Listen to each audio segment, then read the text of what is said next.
This channel does not promote any violent, harmful, or illegal activities. All content provided by this channel is meant for an educational purpose only.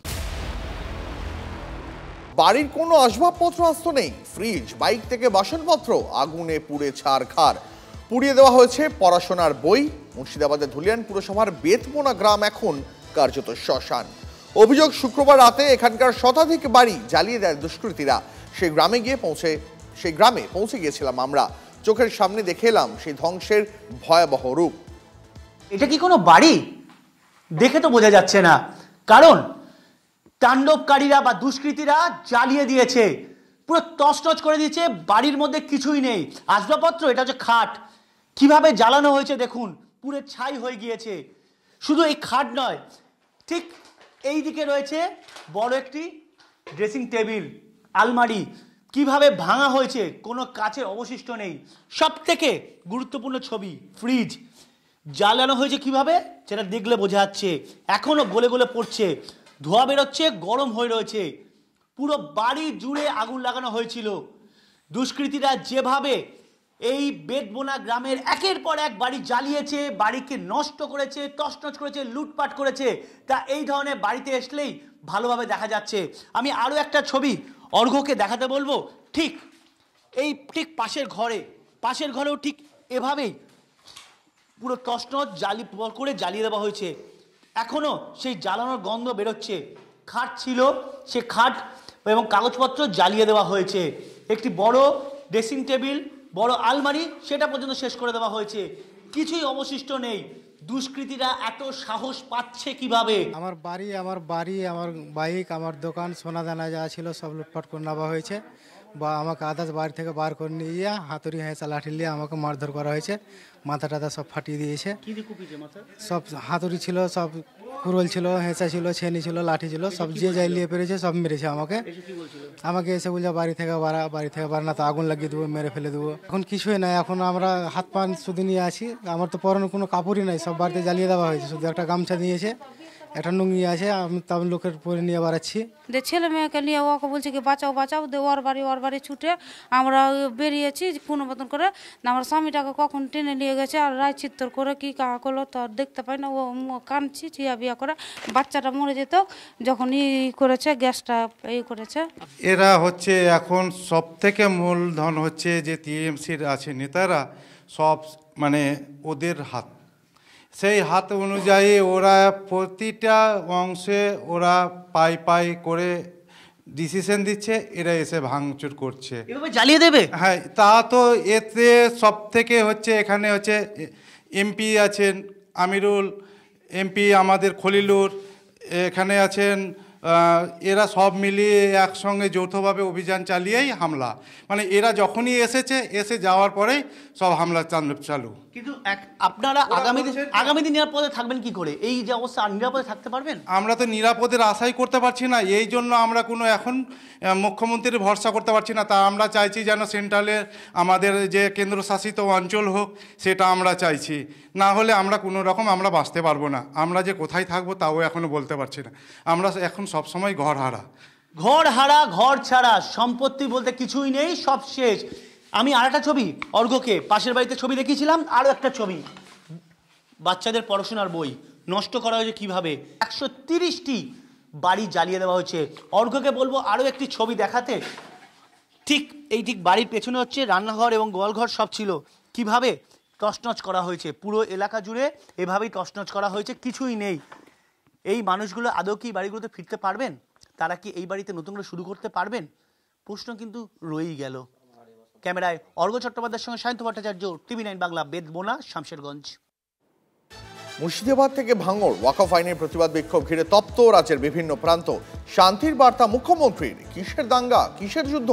অনুমতি নিয়ে শান্তিপূর্ণ আন্দোলন করার অধিকার সবার রয়েছে, কিন্তু আইন হাতে তুলে নেবেন না।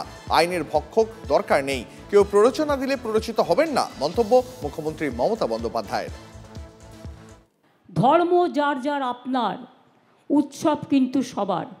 আমরা সবাই সব উৎসবে মিলিত হই, আমরা সব জায়গাতেই যাই।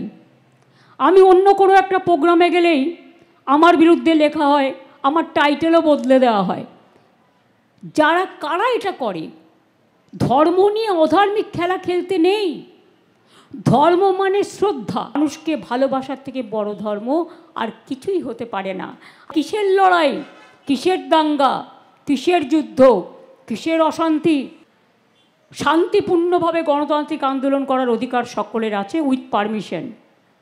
বাট প্লিজ দয়া করে সে যেই হোক, ABCDEF যেই বা হোক, আইন কখনো হাতে তুলে নেবেন না।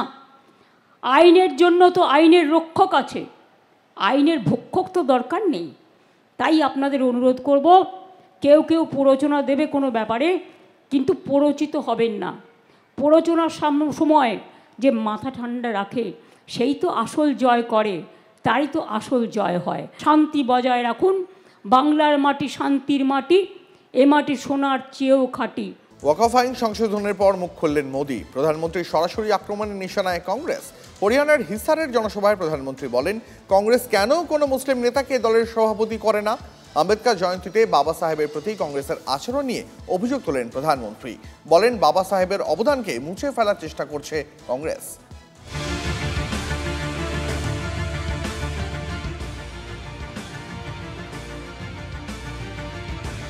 সংশোধিত ওয়াকফ আইনের প্রতিবাদে অগ্নিগর্ভ এ রাজ্যের একাংশ। তখন দেশের আরেক প্রান্তে ওয়াকফ আইন নিয়ে মুখ খুলেছেন প্রধানমন্ত্রী। হরিয়ানার হিসারে মহারাজা অগ্রসেন বিমানবন্দরে শিলান্যাস করে ওয়াকফ আইন নিয়ে সরব হন প্রধানমন্ত্রী নরেন্দ্র মোদী। তিনি বলেন, নতুন আইন সাধারণ মুসলিম সমাজের জন্য কল্যাণকর। मुस्लिम समाज के गरीब और पसमानदा परिवारों उनका हक भी मिलेगा और भविष्य में उनका हक सुरक्षित रहेगा। यही असली सामाजिक न्याय है। ওয়াকফ আইনের বিরোধিতা করায় সরাসরি কংগ্রেসকে নিশানা করেন প্রধানমন্ত্রী। মুসলিম প্রীতি নিয়ে কংগ্রেসকে বিদ্ধে তার প্রশ্ন, কংগ্রেস কেন কোনো মুসলিম নেতাকে দলের সভাপতি করছে না। तो कांग्रेस पार्टी अपने पार्टी के अध्यक्ष मुसलमान को बनाए, क्यों नहीं बनाते भाई?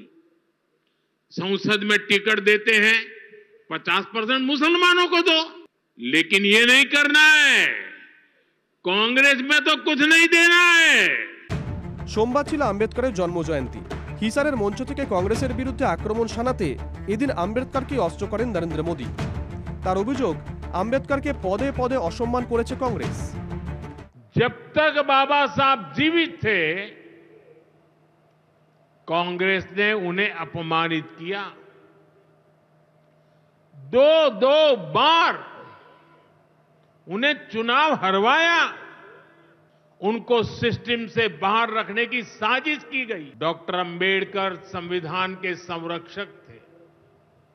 कांग्रेस संविधान की भक्षक बन गई है। আম্বেদকরকে নির্বাচনে হারাতে কংগ্রেস ষড়যন্ত্র করেছিল।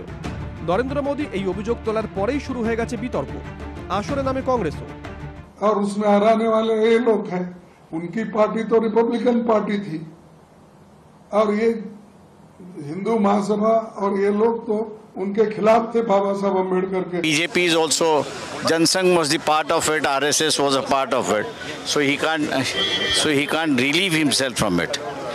So he should not spread, as a prime minister, he should not use the prime minister's office to spread half truth. I would say he should speak the full truth.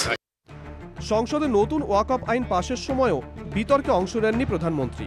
ওয়াকফ সংশোধন নিয়ে বিজেপির বিরুদ্ধে সংবিধান বদলে দেওয়ার চেষ্টায় সরব হয়েছে কংগ্রেস সহ বিরোধীরা। ওয়াকফ নিয়ে সেই আক্রমণের মোকাবিলা করতেই এবার আসরে নামলেন নরেন্দ্র মোদী। কংগ্রেসের বিরুদ্ধে হাতিয়ার করতে চাইলেন খোদ সংবিধান প্রণেতা বাবা সাহেব ভীমরাও আম্বেদকরকে। Bureau report, TV9 Bangla. নববর্ষে উপহার স্কাইওয়াক। দক্ষিণেশ্বরের পর কালীঘাটেও স্কাইওয়াক। কালীঘাট মন্দিরে স্কাইওয়াকের উদ্বোধন করলেন মুখ্যমন্ত্রী।